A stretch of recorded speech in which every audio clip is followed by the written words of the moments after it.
पहले आप सभी को मेरा नमस्कार। मेरा नाम पलक है। मैं 8वीं कक्षा में पढ़ती हूँ।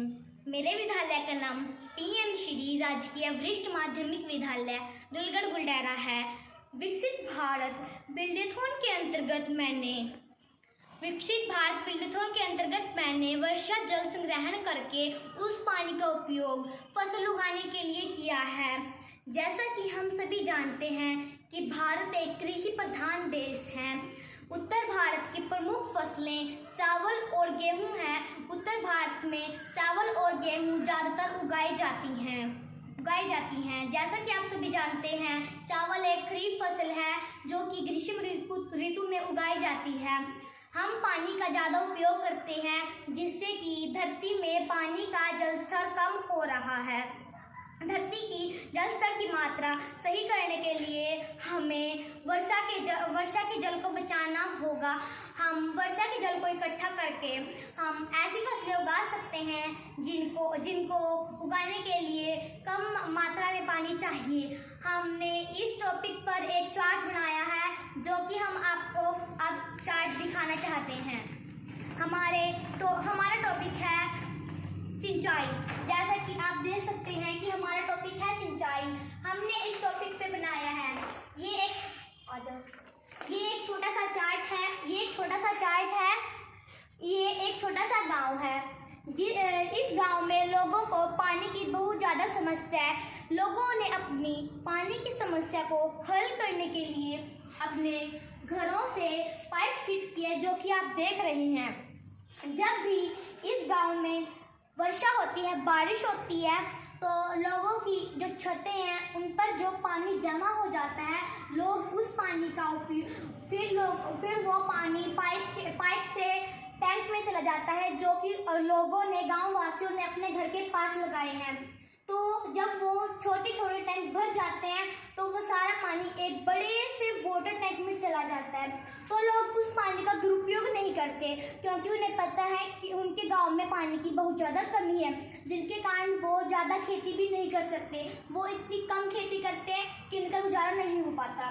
तो अब दिखाती हूँ आपको जो वाटर टैंक है। इसको खोलने या बंद करने के लिए मैंने यहाँ पर एक टूटी लगाई है।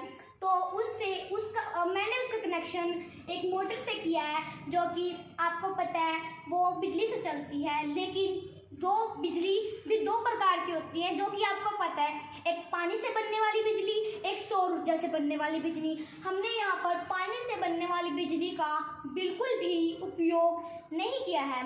हमने यहाँ पर सौर ऊर्जा से बनने वाली बिजली का उपयोग किया है।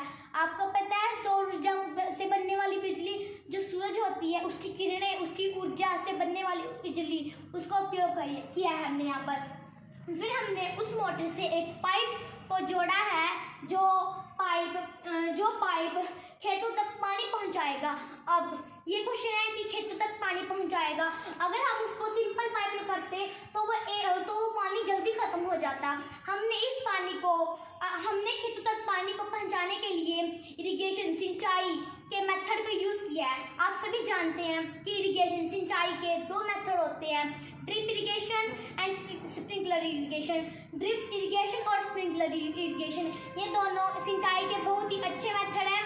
तो लेकिन हमने यहाँ पर अपने खेतों को तक पानी पहुँचाने के लिए ड्रिप इरिगेशन का उपयोग किया है, जिससे कि बूंद ड्रिप इरिगेशन, अगर पाइप पे ड्रिप इरिगेशन होता है तो उससे पानी बूंद करके खेतों में गिर रहा है। जैसे कि आप देख रहे हो कि मैंने यहाँ पर बूंद करके पानी खेतों में दर्शाया है। ये बूंद करके पानी खेतों में गिर रहा है। और हाँ, ऐसा नहीं है कि स्प्रिंकलर सिस्टम अच्छा तरीका नहीं है इरिगेशन का। अब आपको मैं बताती हूँ कि जो ड्रिप इरिगेशन है वो सिंचाई का बहुत ही अच्छा तरीका है। उससे जो पानी और पौधों की जड़ों को भरपूर मात्रा में मिल जाता है, अच्छे तरीके से मिल जाता है। तो आप देख ही रहे हैं कि हमारे खेतों की इससे सिंचाई बहुत ही अच्छे तरीके से हो रही है। तो अब मैं आपको ये भी बताना चाहती हूँ कि जो मैंने आपको बताया है कि इसके बहुत सारे फायदे होते हैं। इसके फायदे बहुत सारे हैं, हम आपको थोड़े फायदे बताएंगे। जैसे कि पानी बचेगा, हम जो पानी यूज़ करते हैं वो कम से कम हमारा बहुत ज़्यादा पानी बचेगा। किसानों की बहुत ज़्यादा मदद होगी,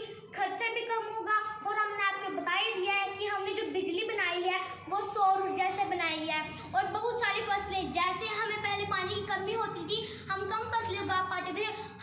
हम पानी अगर हम वर्षा के पानी को इकट्ठा करेंगे तो हम बहुत सारी फसलें उगा सकते हैं।